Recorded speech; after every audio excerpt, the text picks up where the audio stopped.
Hello and welcome to another edition of the Moving Iron Podcast. This podcast is proudly provided by Axon, helping dealers move more iron for almost 100 years. Find out more at axontire.com. Axon was started almost 100 years ago out of a passion for keeping agriculture moving.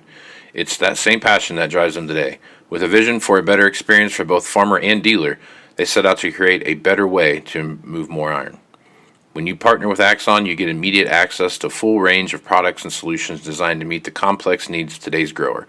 Axon carries all major brands and sizes of tires, wheels, and tracks. From custom colors and sizes to fully customized wheels, you can have the solution for virtually any problem today's farmer is trying to solve. To find more or become an Axon dealer, please visit axontire.com.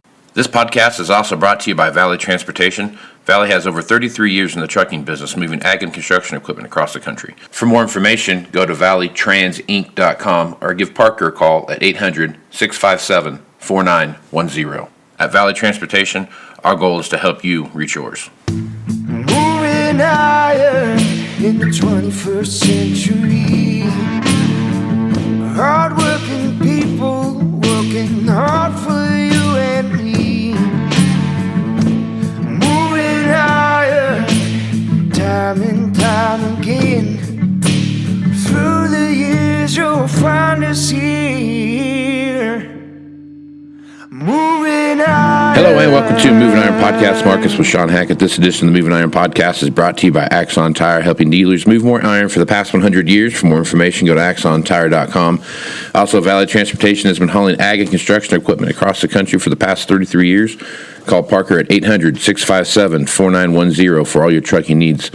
At Valley Transportation, our goal is to help you reach yours. And no matter how you buy ag equipment from a dealer, auction, or a private party, agdirect.com can help you find it.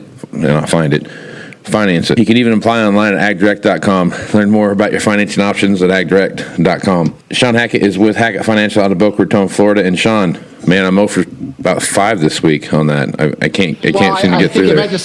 I think you meant to say help you find financing. Well, that's probably what what they call a Freudian slip, right? There we go. That's what.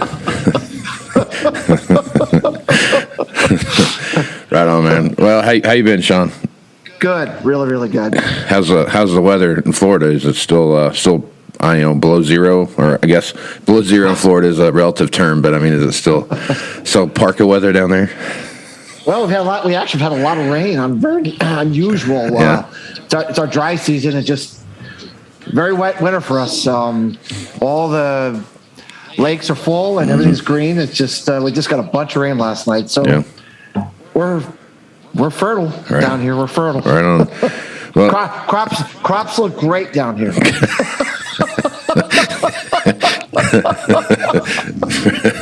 Right on. Well, I mean, there's a lot of weather going on in that area right now. I mean, on the eastern seaboard anyway. I mean, there's pretty big cold snap. A lot of cold weather pulling through there.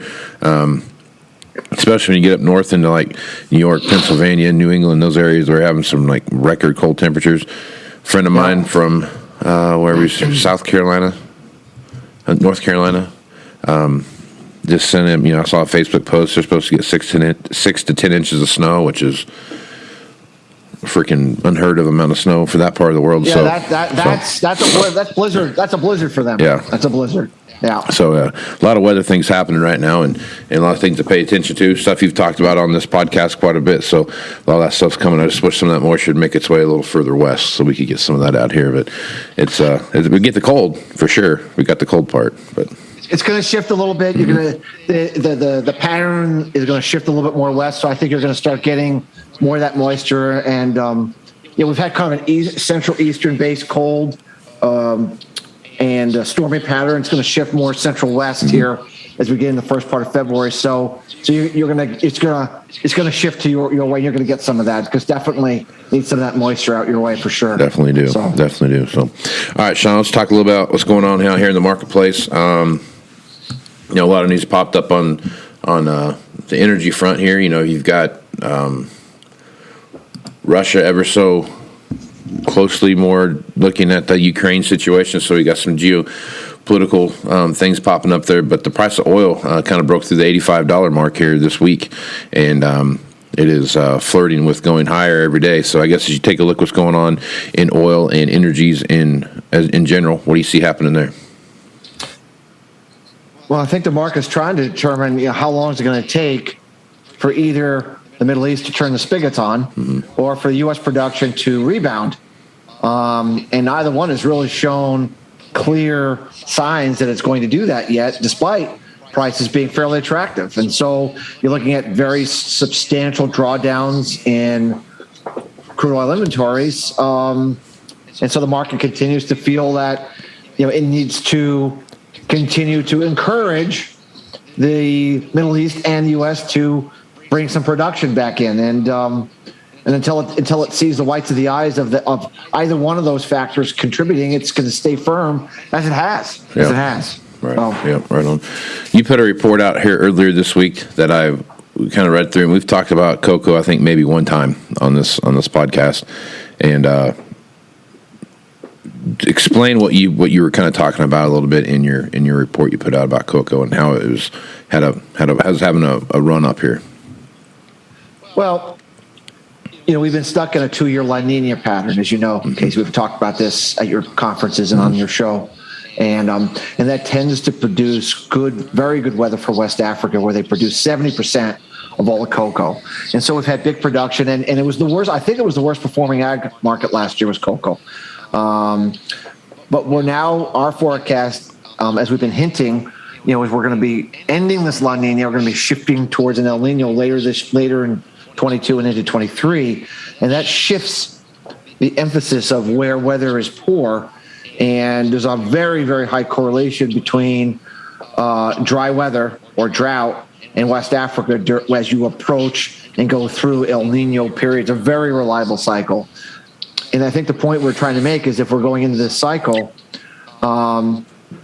then that's a market that can have an outperforming or outperform to the upside, because they don't grow corn, they don't grow soybeans, they don't grow wheat in West Africa. They just grow cocoa. So it's kind of an isolated weather event that will impact cocoa independently of other markets. And so cocoa has a history of really being an independent mover, meaning down or up against the grain.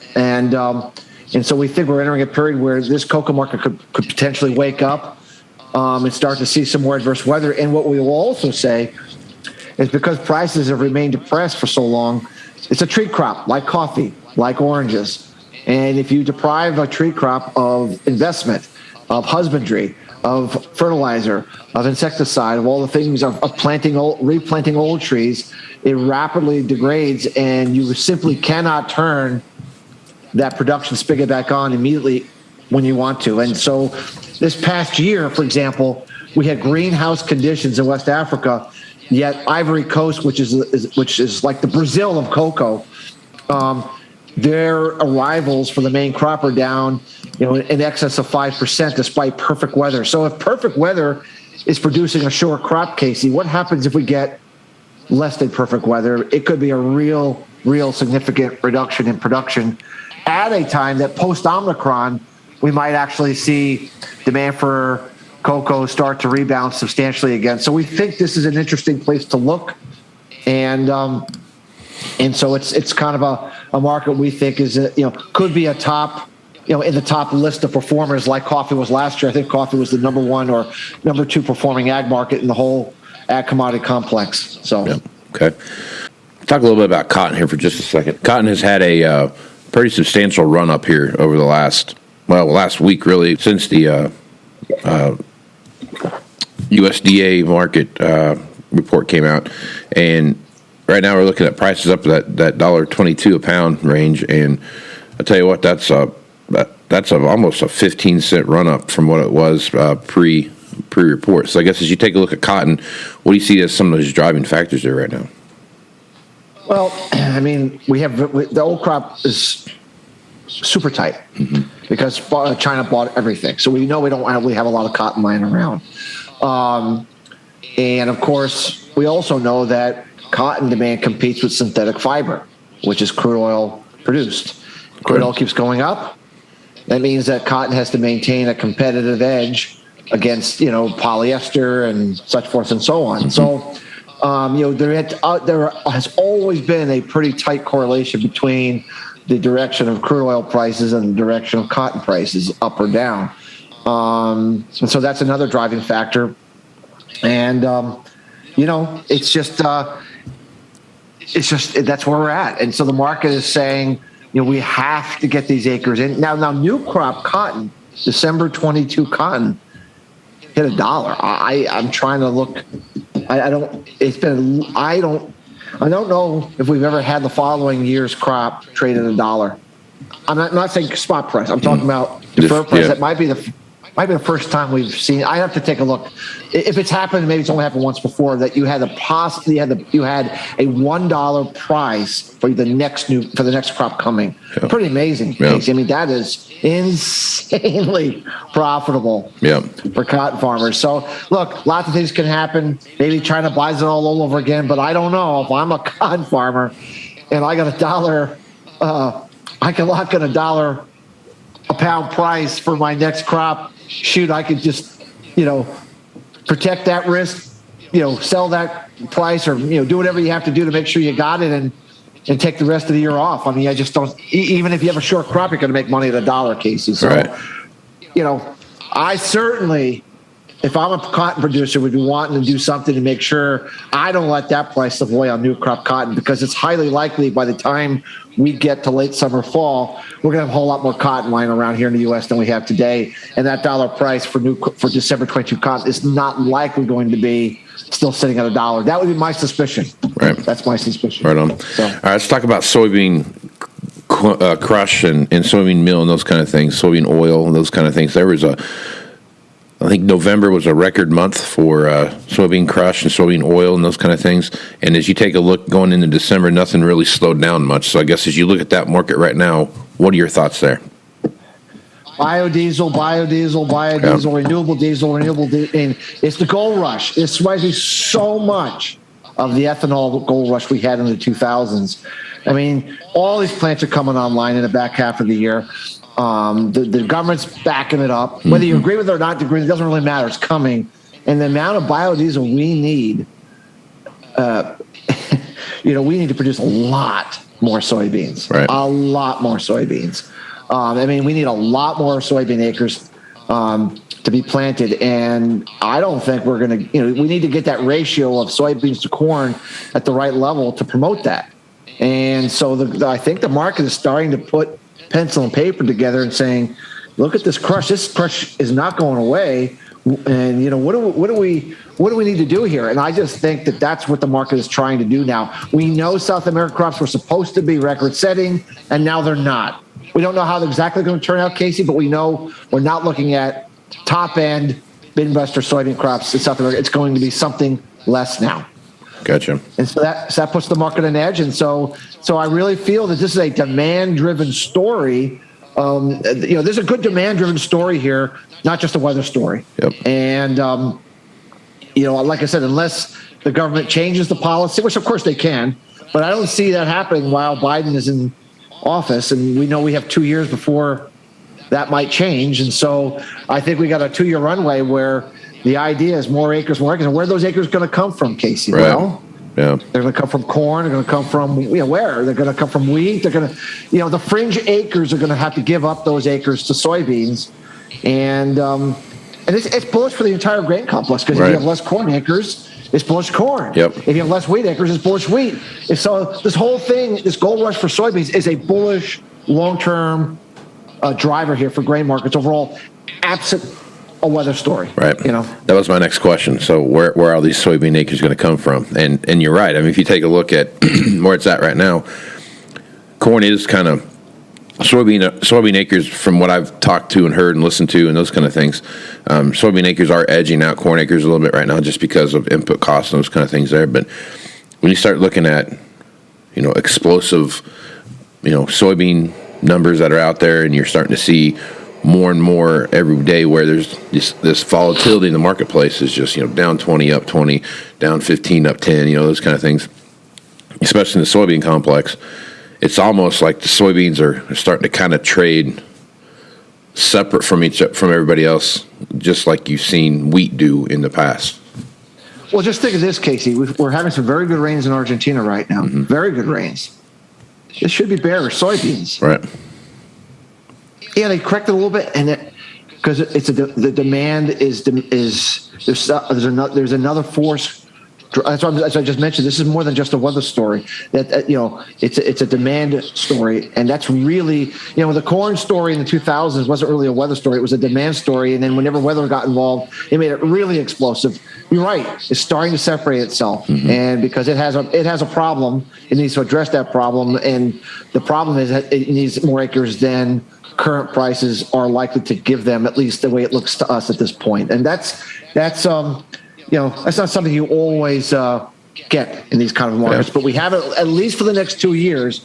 We have this runway, and so one has to recalibrate what that means for the grain markets, grain pricing, and such forth and so on. And that's it's an interesting dynamic now. And of course, if the Chinese feed demand monster comes back online here in the second quarter as they rebuild their hog herd, they need more soybeans to crush for bean meal feed and everything else. So it's a good story, and that's why we continue to be favorable to grain markets heading into the spring before we might place some kind of a formidable top that prices all of that in, because the market's job is obviously factor all these things in. I mean, it's not like this renewable diesel story is a secret. Right. It's not a secret.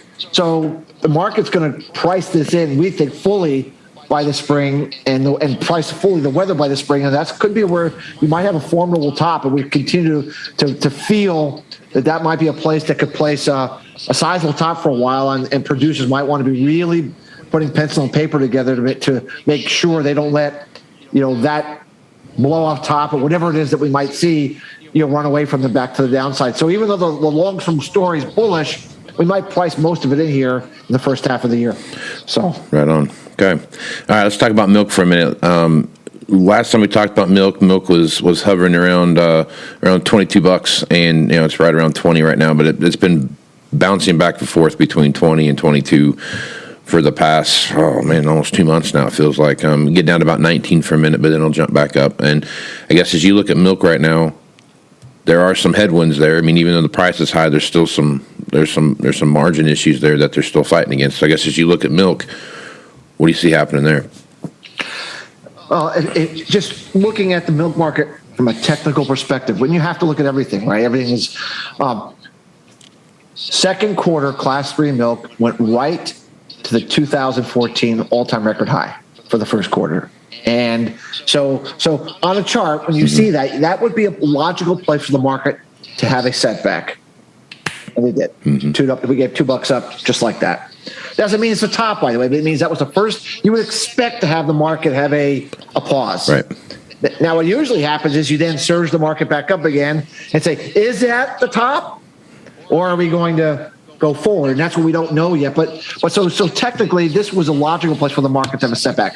Now, there was a lot of fear buying on the idea that a lot of these milk plants were running at less than full capacity because of labor shortages due to Omicron sicknesses, and that was reducing the output for cheese and butter and that sort of thing. And because of that, that was causing a crimp in supply, which kind of like what we see in the cattle, the packing houses. They can't bring the animals through, so the beef price takes off because we're not producing enough beef. Same situation, but there's a flip side to that, right? Eventually, you get sick, and what happens? You go back to work because after 2 weeks you're healthy, you're fine. You go back to work. So and we found out with the packing houses, they do come back online, they do get back to throughput, and they do get back to producing more beef again, and the beef price comes back down. And so I think we're seeing some of that happen, where we're starting to see some of those plants coming back online or starting to increase their capacity again, bringing some of that extra cheese back online.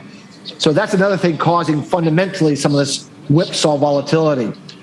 Our best guess, Casey, is that we're probably set up for a healthy correction into the late first quarter, early second quarter, in an ongoing move higher. That's our best guess at this point. We think as these plants come back online and as they increase their output, it's probably going to prevent the market from taking out those 2014 highs and allow for some setback to take place in the market.